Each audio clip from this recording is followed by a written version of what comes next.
Good morning and welcome to Kramer's Corner's home office this morning, this Friday, the 4th of August.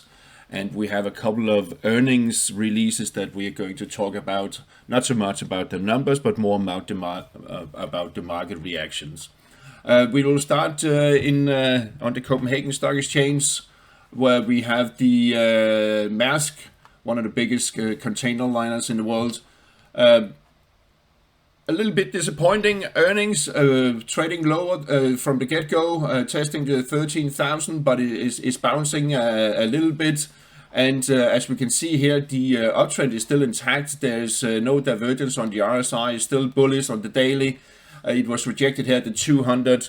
And if it doesn't collapse today, well, then we could see a bounce further higher here. On the weekly, we would like to see a close above the 14,000 level before we really can say, okay, it has reversed this downtrend. But for now, in the bigger picture, we are in a little bit of a sideways range, trying to move higher. Weekly RSI also bearish, so that is a little bit medium term depressed, but short term we could see higher highs if it doesn't collapse during at the end of the day. Also, Apple came out a little bit disappointing to the markets.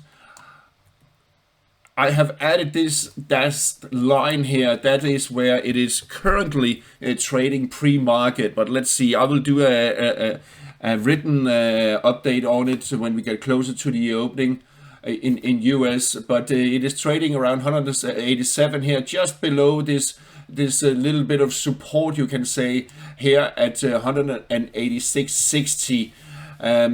It seems like we are in for a correction, and interestingly, if we look at the weekly chart, we had this shooting star candle. It wasn't cancelled, and then we have on the weekly this week a bearish engulfing.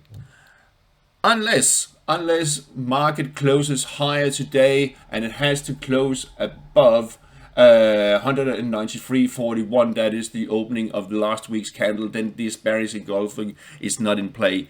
But for now, it seems it is. So today could be really crucial for for Apple.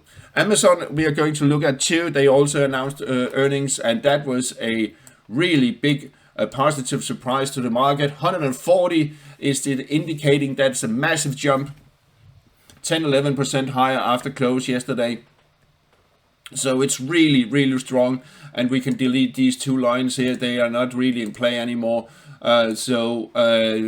Uptrend seems to be extended for Amazon. What is going to be interesting on the daily chart is we have had some divergence here for quite some time, but it's likely that it will break back above 60 and back above the falling trend line here. Will it also break above the 74.46, which is the last peak, and then totally cancel this divergence? That's going to be interesting.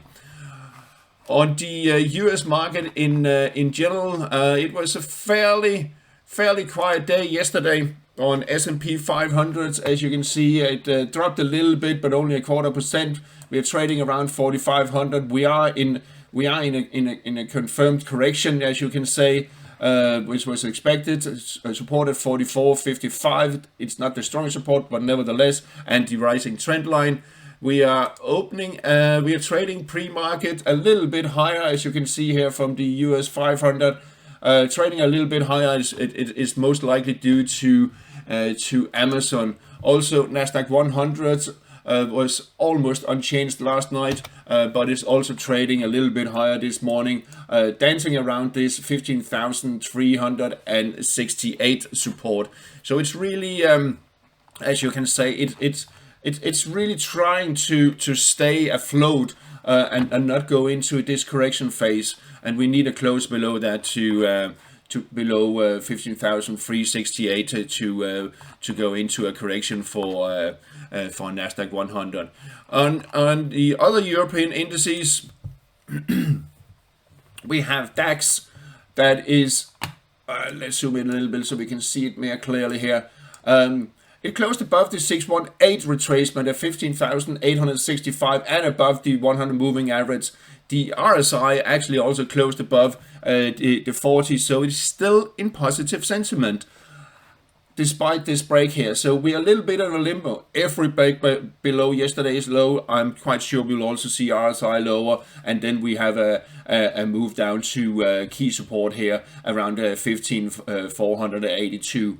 But for now, the uptrend seems intact, and here we have the German the GER40 also moving higher. So it seems like we are resuming uptrend a little bit.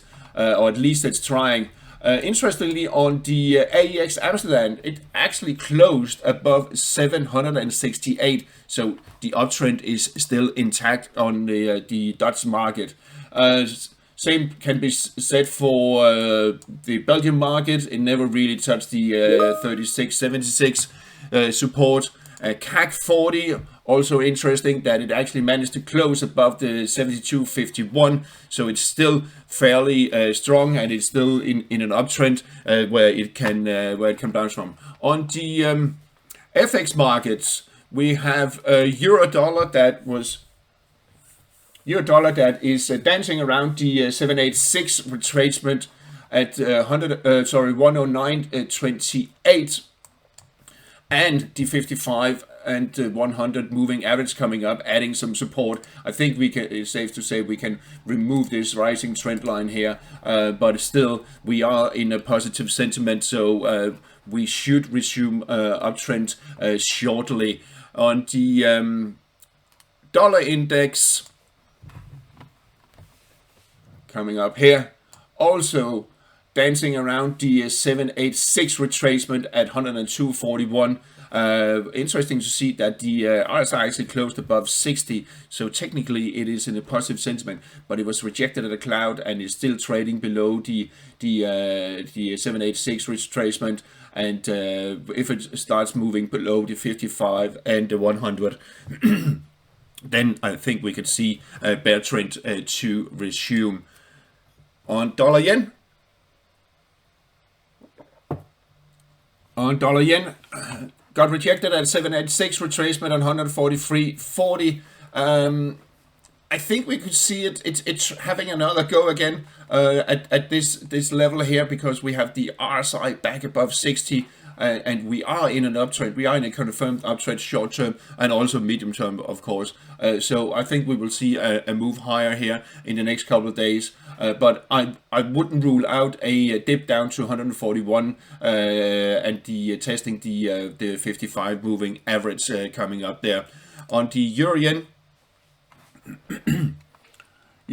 a little bit without direction, below 158, which is the key resistance, and above 152, which is the key support. So not really much to say there. On cable, sterling dollar bounced just a few cents above the key support at 125.90, and that is a key support for uptrend or downtrend, just above the 100 moving average, and I believe we will see it moving higher short term. If we get it back above this trend line here and back above 128, I think we will see it resuming uptrend in the next couple of weeks. Aussie dollar quite weak. Went through the 65.95 or around the 66 support here, so the downtrend is continuing and is being extended, and we could see a move down towards the 64. It seems very heavy both the medium term and on the short term basic. Finally on Aussie yen, also a little bit without direction, moving between 96 and 93 level here, bouncing off this level here. I think we will see it also slowly moving higher, especially if you see that the pair Aussie yen will trade above the rising trend line here. That will be the key. It's still above the 40 level, so we are still technically in a correction, and that's going to be interesting the next couple of days. On the commodities, looking at gold, testing the 61.8 retracement at 1929. if it breaks below, well, then we could have a look at 1900 again, and that will be interesting next couple of days because we still have RSI above 40. So we're technically still in bullish sentiment, and this is merely just a correction until we get RSI back below here. And I think we will see 1929 seems to hold, but the weak thing here is that the gold is below 55 moving average, below 21 is below 100, so it is a bit to the weaker side. There is some comfort in the 200 moving coming up here, so maybe we should have a little bit of a larger correction down to the 786 retracement at 1913, but it's still, the jury's still out there a little bit. Next couple of days could be crucial. I don't think we will see a complete trend change just yet, at least. On copper, copper bounced from the 382 pivot line and the lower rising trend line here, and I think it will still slowly moving higher. On the energy front, we have interesting moves in oil the past couple of days. Brent touched or tested the 93 support, bouncing, and we are on the way to 87.88. More or less the same picture on WTI. Really a strong bounce after this heavy sell-off here, and I think 83.50 is the level to look out for. Finally, let's have a look at the US Treasuries, the 10-year that broke above 4%, about 4.09 resistance, and seems on course to test the 422 resistance, which is also around the 138.2 projection of this correction here. But I do believe we'll see it moving higher towards the 430, 435 level. There's no divergence on the RSI, very strong uptrend. All right, again, a long one. I do apologize about that. Look out for my technical update on Maersk, Amazon, and Apple later. Thank you very much for listening. Have a nice weekend. I'll talk to you again Monday.